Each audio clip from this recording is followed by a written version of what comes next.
말이 어떤 말인지 아십니까?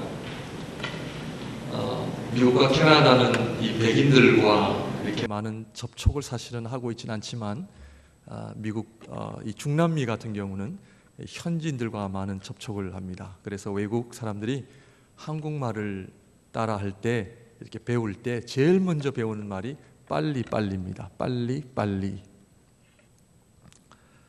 다 이해하시겠죠? 이 빨리빨리가 오늘의 한국을 있게 만들지 않았나 하는 생각을 해봅니다.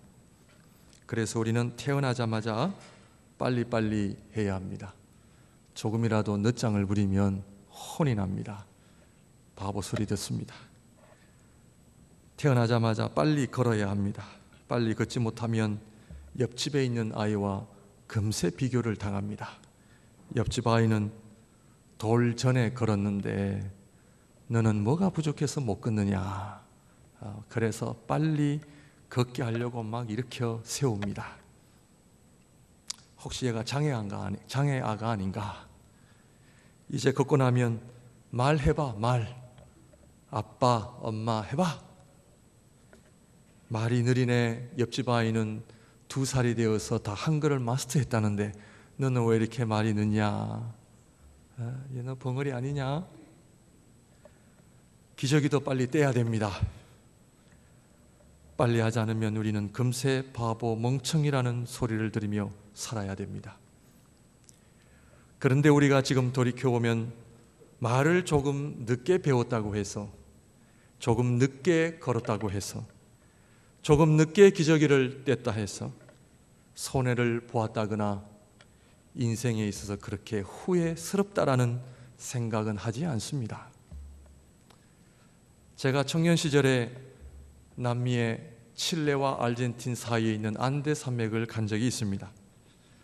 제가 중동부 교사를 하고 있었을 때 부장 집사님이 이 선생 스키를 타봤어? 아니요. 스키를 타보지 않고 어떻게 그렇게 일만 하고 살아갈 수가 있느냐. 제 자존심을 건드렸습니다. 스키는 타고 싶지만 스키를 타려면 적어도 1000km를 가야 스키를 탑니다.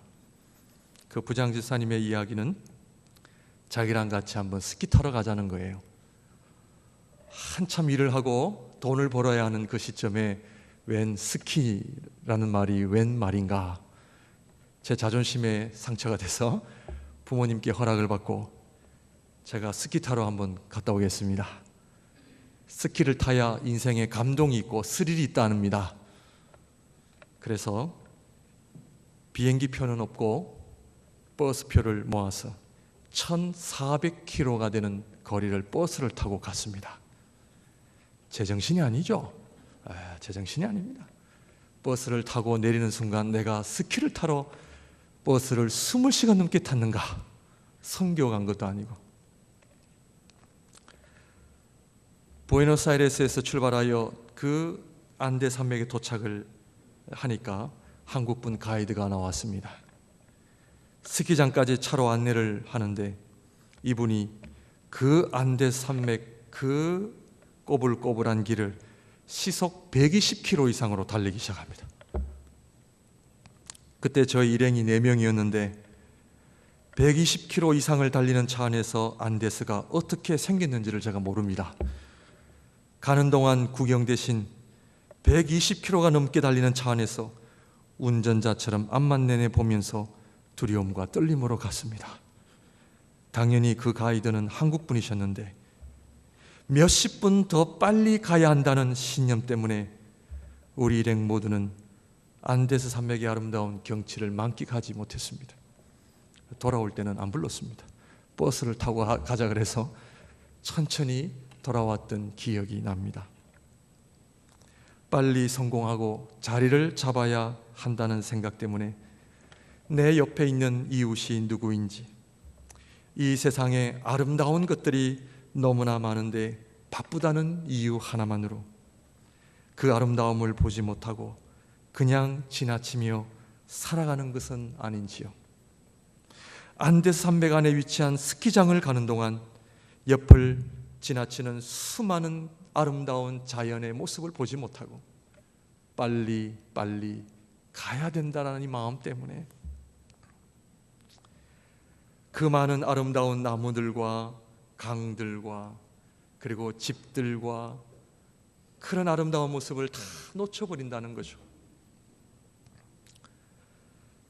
빨리빨리 해야 되는 문화와 가치관 때문에 우리 인생에 더 중요한 감동을 우리가 맛보지 못한다는 것은 정말 언젠가는 후회스러운 삶이 될 것이라는 생각을 해봅니다. 그래서 남들보다 더 빨리 달렸는데 와보니 내 인생에서 놓친 것들이 너무 많지 않았나 하는 후회스러운 생각을 해봅니다. 그때 내가 좀 더 관심을 가질 걸, 내가 그때 좀 하나님께 봉사하고 좀 많이 섬길 걸, 신앙생활을 내가 좀 더 열심히 할 걸, 내가 그때 그분의 마음을 좀 더 이해해 줄 걸, 내가 좀 더 양보할 걸, 내가 좀 더 참았으면 될 텐데 하는 이러한 생각을 해 보신 적은 없으신지요? 사랑하는 성도님들, 바쁘세요? 뭐가 그렇게 바쁘세요? 하나님께서 우리에게 허락하신 이 삶의 자리를 돌아보면요, 바쁘다는 이유 하나만으로 놓친 것들이 많이 있습니다. 저희가 매일 모으는 차도요, 악셀에다만 있는 것이 아닙니다. 그 악셀에다 옆에 브레이크도 있습니다. 늘 갈 수만 있는 것은 아닙니다. 갈 때가 있으면 서야 할 때도 있고요, 달릴 때가 있으면 스탑해야 할 때가 있습니다.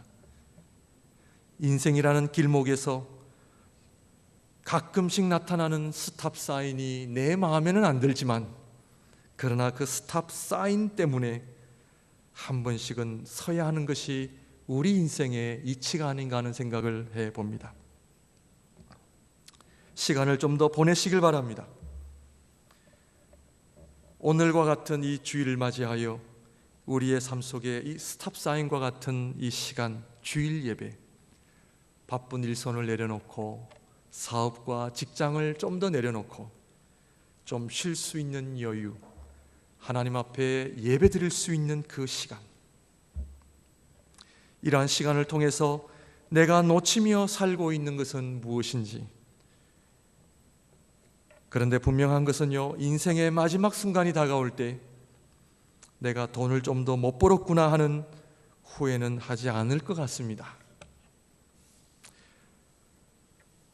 인생에 다가오는 그 스탑 사인 앞에서 우리의 인생의 방향과 목적과 의미가 무엇인지 오늘 이 시간을 통해 다시 한번 우리가 지금까지 얼마나 중요한 것들을 놓치며 살아왔는지 한번 돌아보는 또 그런 기회가 되시기를 바랍니다.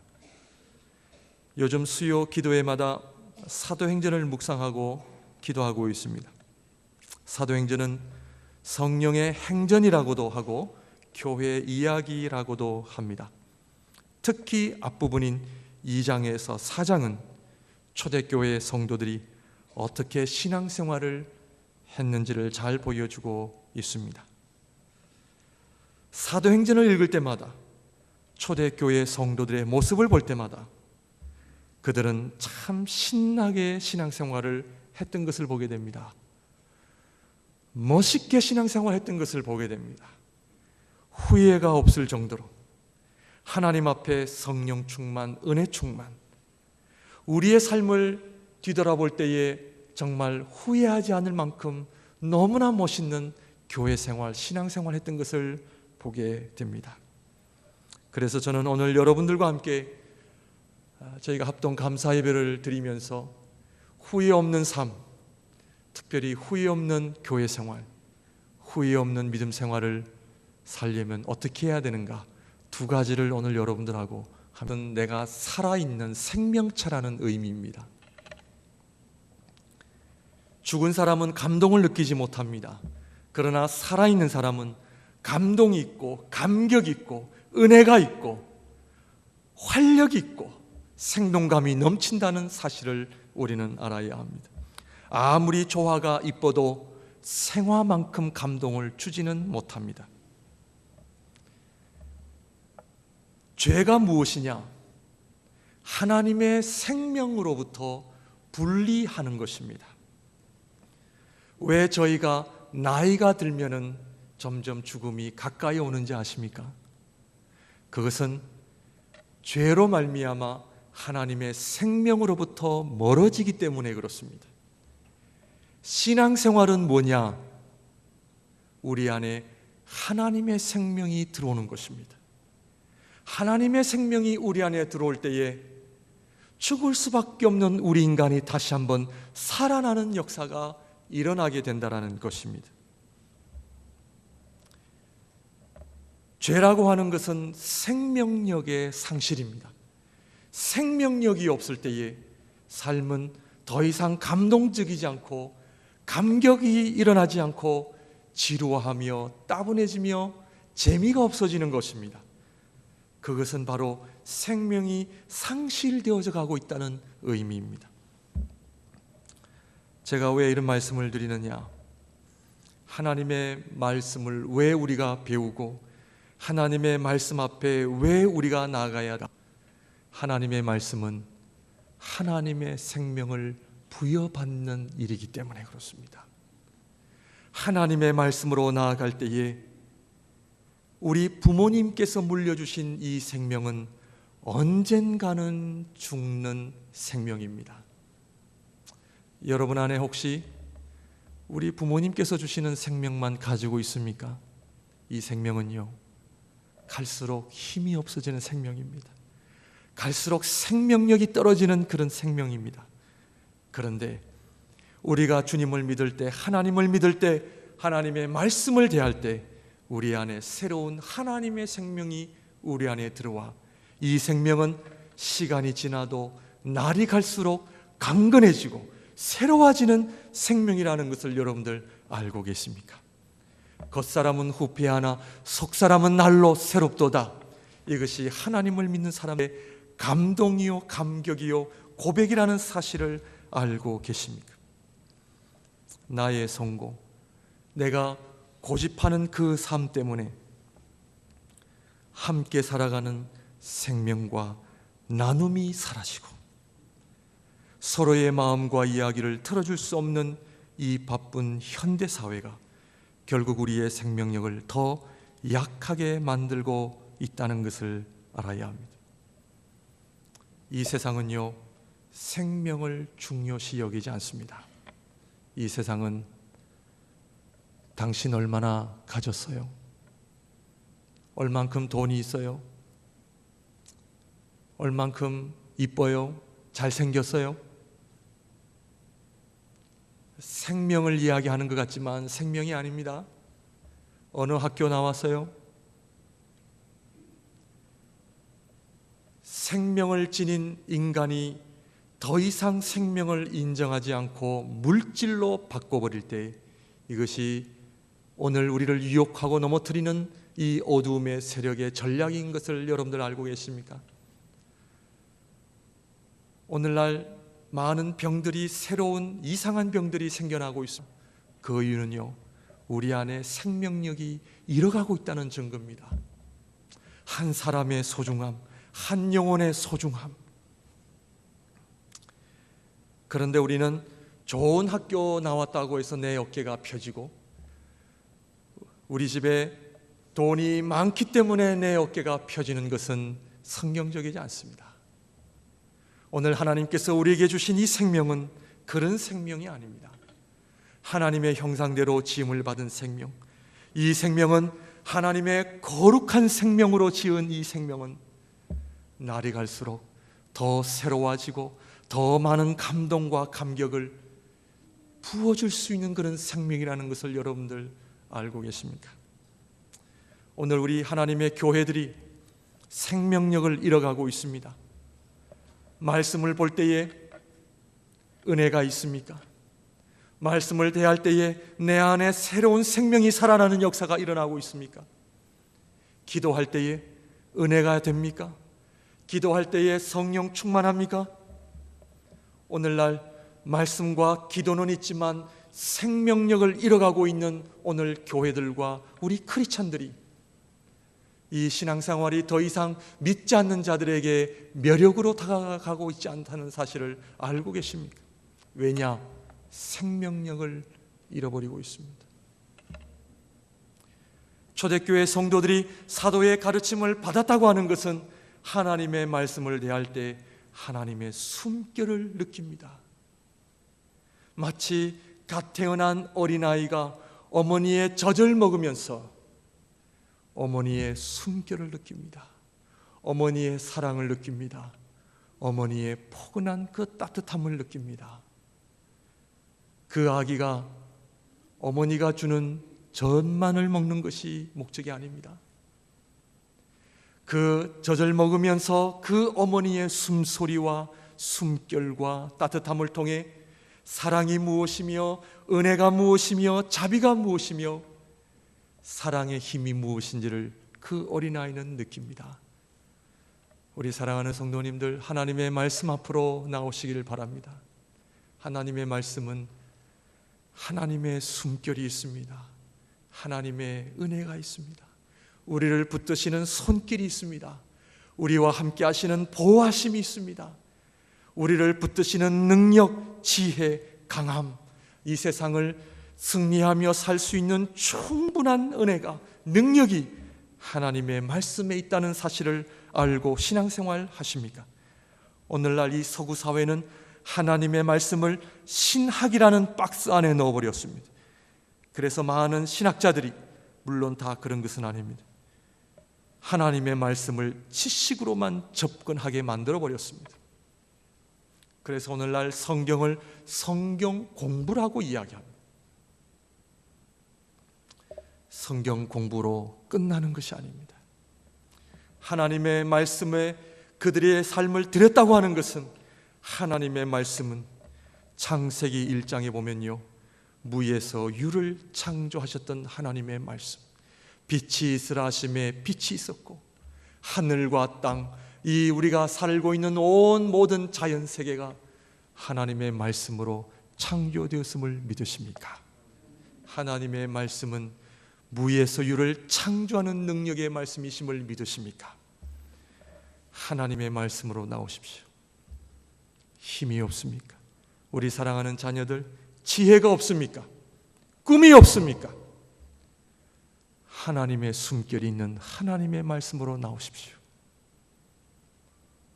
우리를 새롭게 하시는 하나님의 말씀, 하나님의 능력, 이 하나님의 말씀이 얼마나 하나님의 생명으로 우리를 회복시키심을 우리가 경험할 때에 바쁜 시간을 조금 줄이셔서 가정에서, 교회에서 하나님의 말씀으로 나오시는 여러분들이 되시기를 바랍니다.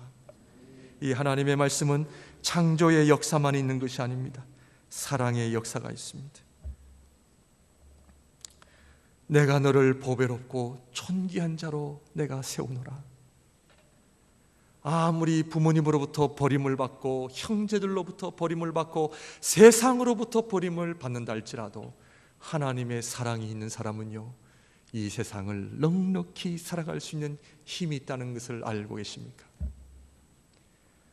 여러분 안에 하나님의 말씀으로 충만한 사랑이 회복되어지시기를 바랍니다.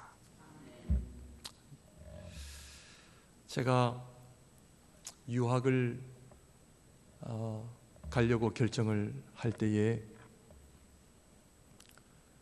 가진 것이 아무것도 없었습니다. 남미 아르헨티나에서 94년도부터 유학을 가려고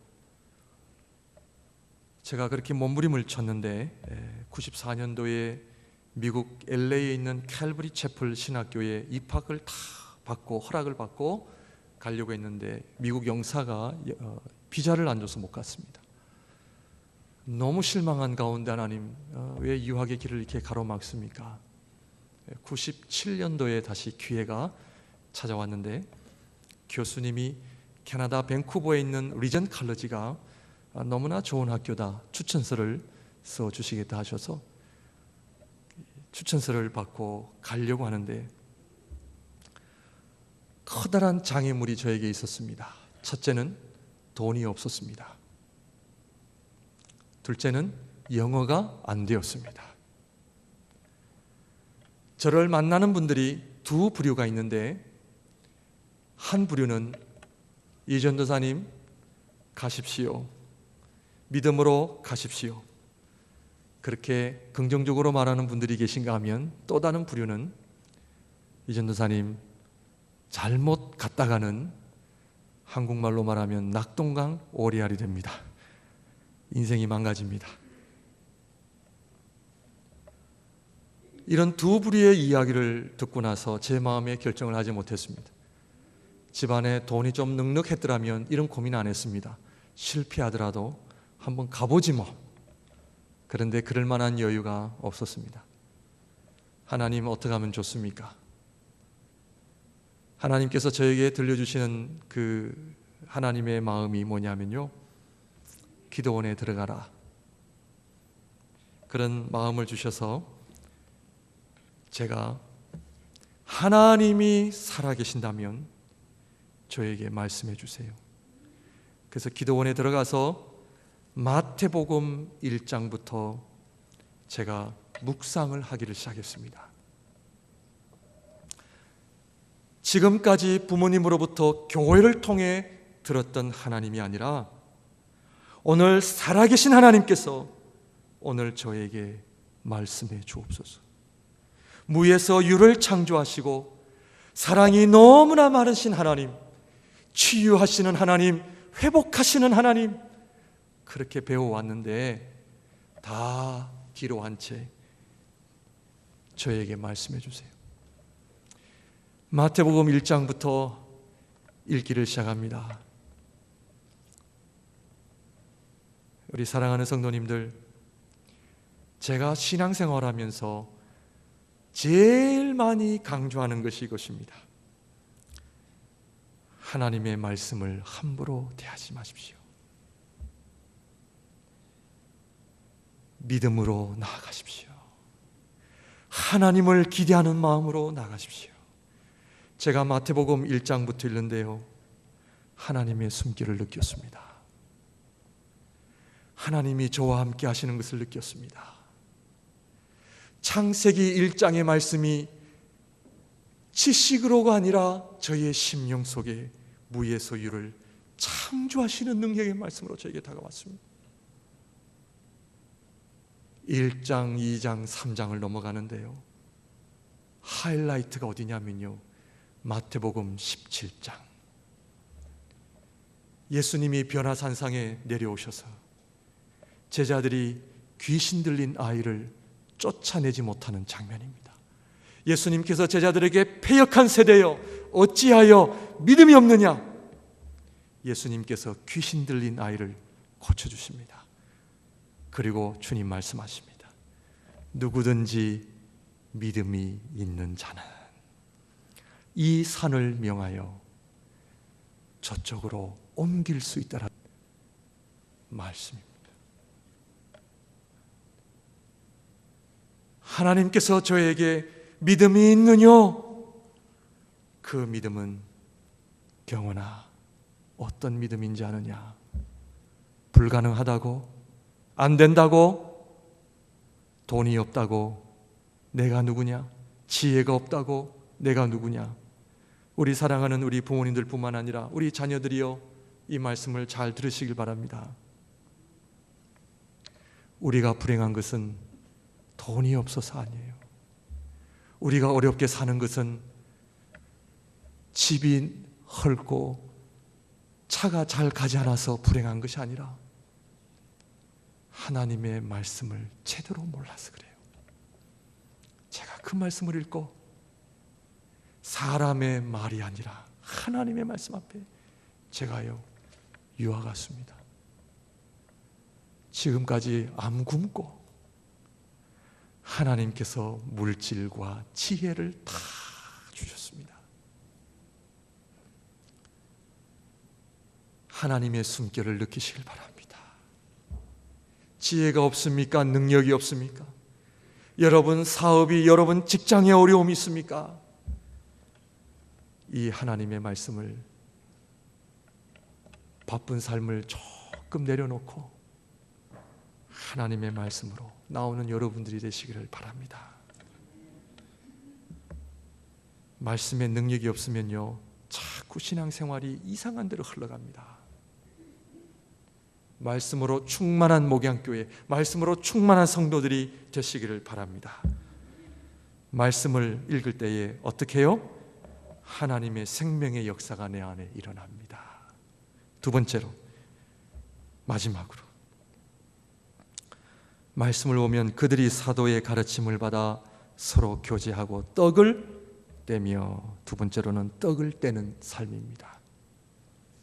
우리 인간은 두 가지 음식을 잘 먹어야 됩니다. 첫 번째 음식은 하나님의 말씀, 두 번째로는 밥을 잘 먹어야 됩니다. 떡을 떼며. 우리 사랑하는 자녀들이여, 어머니가 밥을 주실 때 밥만을 보는 사람은 인생이 무엇인지, 사랑이 무엇인지를 잘 모르는 자녀들입니다. 아침, 점심, 저녁 우리 부모님이 준비하신 음식을 통해 음식만이 아니라 무엇을 느껴야 되느냐? 우리 아버지 어머니의 사랑을 느껴야 복을 받습니다. 아멘이 안 하시네요. 아멘. 그죠? 밥 안 줘요? 집에서? 금식하십니까? 성도가 서로 떡을 뗀다는 것은 성도의 생명들이 서로 나눔이 있다고 하는 것은 엄청난 역사가 있다는 것을 우리에게 말하고 있습니다. 말씀은 내가 하나님의 생명을 경험하는 것입니다. 성도들이 서로 떡을 뗀다고 하는 것은 성도들이 가진 생명을 서로 나눈다는 것입니다. 성도들이 서로 생명을 나눌 때에, 삶을 나눌 때에 하나님의 역사가 일어납니다. 안 믿을 뿐이죠. 식구가 누굽니까? 식구, 제가 인터넷에 찾아봤습니다. 저는 한국말이 좀 딸리기 때문에 혹시 또 잘못 얘기했다가 창피를 당하니까. 식구라는 단어를 찾아보니까 음식할 때 식자요, 구자는 입구자입니다. 식구는 누구냐? 함께 밥을 먹는 입. 식구는 함께 밥을 먹는 사람들. 한문에도요, 놀라운 뜻이 있어요. 식구는 누구냐? 함께 밥을 먹는 사람은요, 이미 성경도 서로 떡을 떼는 것은 하나님 안에서 같은 가족이라는 것입니다. 식구들이라는 의미입니다. 한 발자국 좀 더 나아가면요, 식구는 함께 밥을 먹을 뿐만 아니라 밥이 없을 때 함께 굶을 수도 있는 사람들이래요. 더 좋은 말이잖아요. 가족은 밥만 먹나요? 아닙니다. 함께 밥을 먹을 때에 한 가족, 한 식구, 자녀들이 부모님의 준비하신 밥을 먹을 때에 밥만 먹는 것이 아닙니다. 부모의 사랑을 먹고 부모의 보호하심을 먹고 부모의 따뜻함을 먹을 때 우리 자녀들이 이 사회에서 건강하게 성장을 하고 살아간다는 사실입니다. 성도들이 함께 떡을 떼는 것은 함께 생명을 나누는 일입니다. 이때 생명의 역사가 일어납니다. 하나님의 말씀에서 주시는 동일한 은혜, 창조의 역사, 사랑의 역사, 치유의 역사가 일어납니다. 어제 남전도에 함께 조찬을 하면서요, 함께 아침을 먹었습니다. 아침만 먹나요? 아닙니다. 사랑을 같이 먹고요, 나눔을 같이 먹습니다. 서로 나눔이 있을 때에 저분의 삶을 듣고요, 그 삶을 들을 때에 그분을 위해서 기도해 주기 시작합니다. 그 가정을 위해서 기도하게 되고요, 그리고 서로 사랑하고 위로할 때에 그 모임이 얼마나 하나님 앞에 큰 역사가 일어나는가. 저는 목양교회가 사도의 가르침뿐만 아니라 서로 교제하며 떡을 떼는 놀라운 역사가 넘치는 교회가 되기를 바랍니다. 그리하여 하나님이 주시는 말씀을 통해 하나님의 생명을 경험하고요, 서로 떡을 떼며 서로가 한 식구, 목양교회 한 식구, 밥을 우리가 못 먹어서 그런 것이 아닙니다. 사랑을 나눠야 됩니다. 삶을 나눠야 됩니다. 유진 피럴슨이라는 세계적인 목사님이 계십니다.